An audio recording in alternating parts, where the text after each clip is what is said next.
সুপ্রিয় দর্শক, আসসালামু আলাইকুম। কেমন আছেন? এআর ডিজাইন অ্যান্ড প্ল্যানিং কনসালটেন্টের পক্ষ থেকে সবাই স্বাগতম। আপনারা দেখতে পাচ্ছেন আমাদের একটি 4 তলা ভবনের দোতলা পর্যন্ত আমাদের কমপ্লিট হয়ে গেছে। এই দোতলা ছাদে আমি এখন অবস্থান করতেছি। আপনারা যে প্যারাপেট ওয়ালগুলো দেখতে পাচ্ছেন এগুলো টেম্পোরারি করা হয়েছে। এই দেখেন এদিকে বাড়তি অংশ আছে। আমরা যখন উপরের ছাদগুলো করব তখন আমরা এই প্যারাপেট ওয়ালগুলো ভেঙে দিয়ে তখন আমরা উপরে প্যারাপেট ওয়ালটা করব।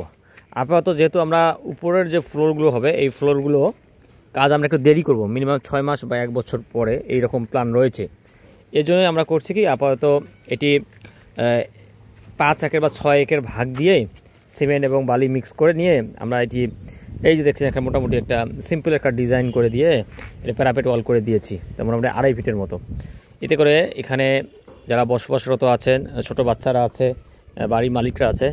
এবং আরেকটা বিষয় হচ্ছে এখানে যে আমরা ছাদ বাগান করেছি দেখতে পাচ্ছেন, এখানে অনেক ধরনের বাগানে গাছপালা, ফুল বাগান থেকে শুরু করে এখানে শাকসবজি থেকে অনেক কিছু করা হয়েছে।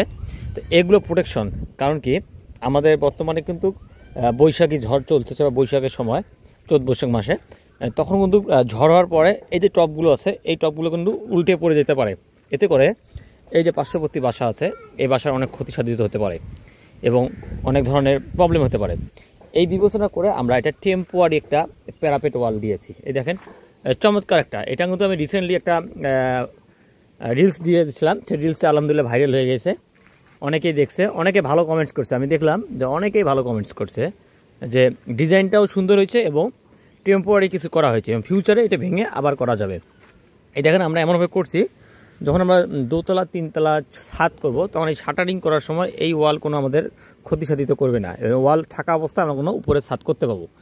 আরেকটা বিষয় হচ্ছে, আপনারা অনেকেই জানেন যে 2 তলা বা 3 তলা করার পরে থাকার জন্য পরিবেশ করতে হলে আপনাকে আগে যে চিলেকোঠাটা আছে চিলেকোঠাটা টেম্পোরারি কিছু করে রাখতে হবে। এই জন্য আমরা দেখেন আমরা যে পরবর্তীতে 3 তলা ছাদ করব, এই ছাদ করার জন্য আমরা যে ফার্স্ট যে ল্যান্ডিংয়ের সিঁড়িটি সেটি করেছি। করার পরে তারপরে ছাদে ওঠার জন্য সিঁড়িটা এটা আমরা রড বার করে রাখছি। আর এই যে 4টা যে কলম রয়েছে চিলাকোটা, সেই 4টা কলম আমরা মোটামুটি করে ফেলছি। এবং উপরে গিয়ে এটা আমরা এখন একটু কাঠ বা স্টিল দিয়ে আমরা শেড করে দিব, যাতে করে আমরা নিচে যেহেতু বসবাস করতেছি ফার্স্ট ফ্লোরে এবং গ্রাউন্ড ফ্লোরে, তাদের যে কোনো অসুবিধা না হয় এবং বৃষ্টির পানি যদি ভিতরে প্রবেশ করতে না পারে। এই জন্য আপাতত টেম্পোরারি প্রোটেকশন দেওয়ার পরে আমাদের এই 2 সাইড দেখতে পাচ্ছেন, এই 2 সাইড আমরা গাঁথুনি করে দিব। এবং যেহেতু এটি ছাদে অনেক ধরনের লোকজন চলাচল করে, ছোটো বাচ্চারাও আসতে পারে, এই জন্য আমরা এখানে একটা গেট করব। গেট করা টেম্পোরারি একটা গেট করব, কারণ কি হুট করে কোনো বাচ্চা বা কেউ যদি উঠে পড়ে বা কেউ উঠে পড়লে কোনো প্রবলেম হতে পারে। এই জন্য এই যখন গেটটি থাকবে, গেটটি তালা দেওয়া থাকবে, বাড়ির মালিক যখন ইচ্ছা মনে করবে সে খুলে প্রবেশ করতে পারবে। আর এইদিকে মোটামুটি গাঁথুনি করছি, পরোটা আবার গাঁথুনি করে এই পর্যন্ত চিলেকোটা পর্যন্ত যতদূর করা লাগে ততদূর পর্যন্ত 8 ফিট বা 10 ফিট পর্যন্ত করে রাখবো। আর এখানে দেখেন আলহামদুলিল্লাহ যে বাড়ির মালিক তাই সে অনেক শৌখিন মানুষ। এখানে দেখেন অনেক ধরনের সবজি গাছ থেকে শুরু করে অনেক কিছু, এই দেখেন মরিচ গাছ, এখানে দেন গোলাপ, এটা সম্পূর্ণ গোলাপ। তারপরে এইদিকে যে আপনি আসেন এইদিকে দেখতে পাবেন অনেক ধরনের ফুলের বাগান থেকে শুরু করে সব কিছু এখানে করছে। তাই আপনারা যারা বাসা করতেছেন অবশ্যই ছাদ বাগান করবেন এবং ছাদটা কাজে লাগাবেন।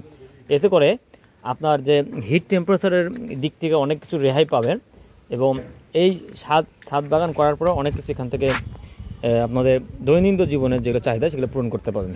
এখানে দেখতে পাচ্ছেন এখানে এই যে শশার ফুল চলে আসছে এবং শশা অটোমেটিকলি চলে আসছে।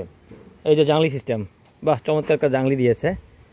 এটা বুদ্ধি থাকলে, আর যারা বাসায় থাকে এখানে সবগুলো মহিলাদের, এটা কিন্তু মহিলা পছন্দের জিনিস, মহিলা যদি অনেক শৌখিন মানুষ হয় তাহলে অনেক কিছু করা সম্ভব। এখানে দেখেন টমেটো। তা আলহামদুলিল্লাহ এখানে আমি যেটা দেখলাম যে এমন কিছু এখানে গাছ রয়েছে, সব ধরনের গাছ, মানে আপনার একদিন যদি বৃষ্টি বা কোনো যদি হয়ে যায় বাসা থেকে বের হওয়ার কোনো অবকাশ না হয়, এখান থেকে নিয়ে যেয়ে রান্না করে খাওয়ার মতো পরিবেশ এখানে আছে। আর এখানে দেখেন আমরা টেম্পোরারি যে পানির ট্যাঙ্কিটা এখানে রেখে দিয়েছি। এই যে এখানে দেখেন টিপায় স্ট্যান্ড করে রাউন্ড করে দিয়ে পানির ট্যাঙ্কি, এখানে ঝড়ে উল্টে যাওয়ার বা কোনো প্রবণতা নাই। আমরা এমনভাবে এটি প্যারাপেট ওয়াল দিচ্ছি এবং বাইরে কোনো ধরনের কেউ প্রবলেম হতে পড়ে যায় সাথে বাইরে যদি না পড়ে যায়, এই জন্য বাইরে একটু ফাঁকা রেখেছি। তো আপনারা যারা 1-2 তলা করার পরে পরবর্তী চিন্তাভাবনা অনেক দেরি করবেন, আপাতত থাকার মতো পরিবেশ করতে চাচ্ছেন, তারা অবশ্যই এই প্রোটেকশনগুলো খেয়াল রেখে কাজ করবেন, আলহামদুলিল্লাহ ভালো হবে। ভালো থাকবেন, আসসালামু আলাইকুম।